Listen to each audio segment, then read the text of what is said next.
Aujourd'hui, je veux vous parler de l'inflation parce qu'évidemment, on a un petit rebond de l'inflation actuellement et tout le monde est en train évidemment de se dire: «OK, l'inflation va repartir, hyperinflation et cetera», en mode 70-80. La problématique de l'inflation, si vous voulez, c'est que historiquement, sur les 100 dernières années, on n'a pas beaucoup de points de comparaison.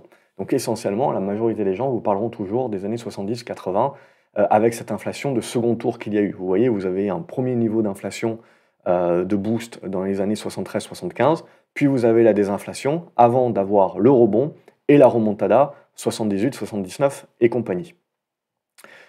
Et vous avez des taux d'inflation qui sont montés jusqu'à 14%, etc. Donc ça, évidemment, c'est ce que tout le monde sort et ce dont tout le monde a peur.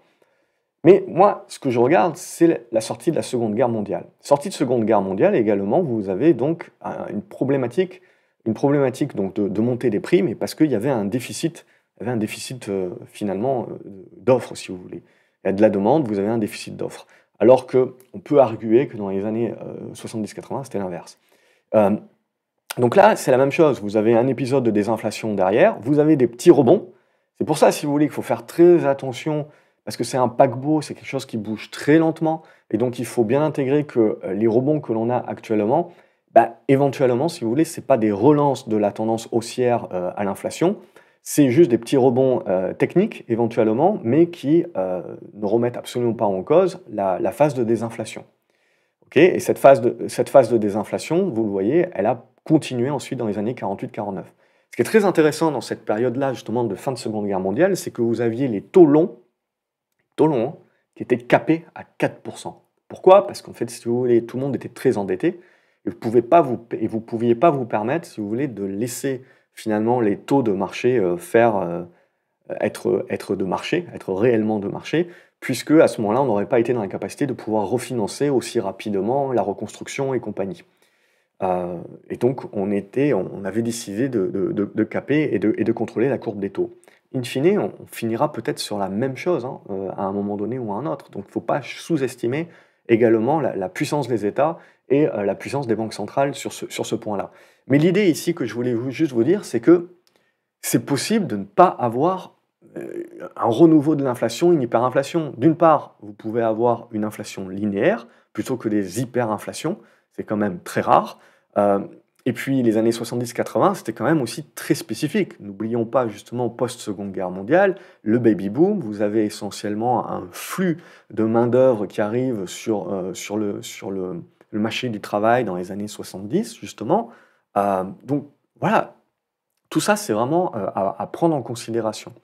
Et là, pour moi, voilà, ces années 40-50, c'est aussi très important de bien voir que vous voyez qu'on peut même connaître un épisode de déflation avant de remonter. Ce qui est aussi très important à comprendre, si vous voulez, c'est que à partir de ce moment-là, on était typiquement sur les marchés boursiers. Il n'y avait pas grand monde sur les marchés boursiers, mais c'est à partir des années 50 qu'on a eu vraiment une démultiplication et une concentration des indices dans les Nifty 50 à l'époque. C'est à partir de ce moment-là. Donc ça aussi, il faut le prendre en considération, si vous voulez. Il ne faut pas non plus sous-estimer qu'on a des gains de productivité avec l'intelligence artificielle qui peuvent nous refaire penser qu'on est peut-être dans les années 20.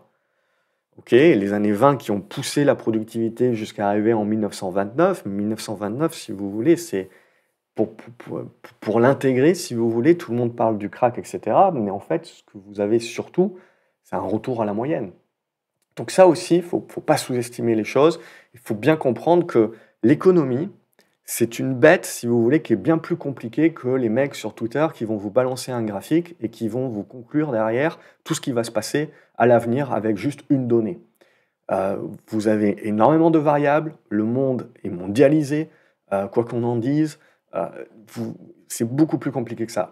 C'est un paquebot, vous voyez bien que des rebonds de quelques mois peuvent à la fois être le début du retour de l'inflation ou juste des rebonds techniques dans une tendance qui reste à la désinflation et la relancer. On n'en sait rien. Tout le monde peut avoir un avis sur tout et sur rien, si vous voulez. On est dans l'expectative et surtout l'attente souvent de plusieurs mois avant de pouvoir fixer une nouvelle idée. Et c'est ça qui est important de bien comprendre, c'est que pour moi, le marché est en train de rentrer dans ce moment-là, où c'est un moment plus d'observation, parce qu'on a besoin de plusieurs mois pour savoir justement où on est. Est-ce qu'on relance cette inflation? Est-ce que c'est quelque chose de durable? Est-ce qu'on passe sur une inflation de second tour? Euh, ou au contraire, c'est juste un mouvement épidermique et on retourne à une japonisation des économies. Et ça, ce sera très important de pouvoir le décider parce qu'en fonction de ça, on va privilégier un secteur d'activité plus que d'autres, un pays plus que d'autres dans nos investissements. C'est ce qu'on appelle les différentes rotations, qui peuvent être des rotations sectorielles, mais également des rotations de zones géographiques. Donc là, évidemment, pour moi, j'ai ma petite idée, si vous voulez, je l'ai déjà exposée et je la réexposerai. Mais ce qui est important, c'est que vous devez toujours, en tant qu'être en investisseur, avoir toujours plusieurs hypothèses de travail et attendre que le marché, justement, nous valide les choses plutôt que de les anticiper. Parce que croyez-moi, sinon, la majorité des économistes, si vous voulez, auraient toujours raison et ils auraient tous un portefeuille en bourse, ce qui est loin d'être le cas, et ils seraient tous gagnants, ce qui est encore moins le cas. Donc c'est un exercice qui est bien compliqué, je pense que si vous voulez, c'est que quand vous avez l'alignement des planètes et que ça devient un petit peu plus une conviction, que les marchés y réagissent. Et de toute manière, vous le voyez sur votre graphique, vous le voyez sur vos graphiques de secteur d'activité, vous le voyez sur vos graphiques de différents indices selon comment ils sont pondérés, etc. C'est ça que l'on regarde, c'est comme ça que l'on regarde, c'est justement où va l'argent. Et en fonction de où va l'argent, eh ben, c'est que le consensus a pris une décision. Mais avant de prendre une décision et donc de lancer des tendances, le marché boursier, si vous voulez, peut connaître des longues périodes de zigzag qui sont des périodes d'observation où les deux hypothèses de travail ou plus s'affrontent en attendant d'avoir un peu plus d'éléments qui vont leur permettre de pencher d'un côté ou de l'autre. Et pour moi, le marché va petit à petit rentrer dans cette expectative-là où on va devoir attendre pour juger de la suite.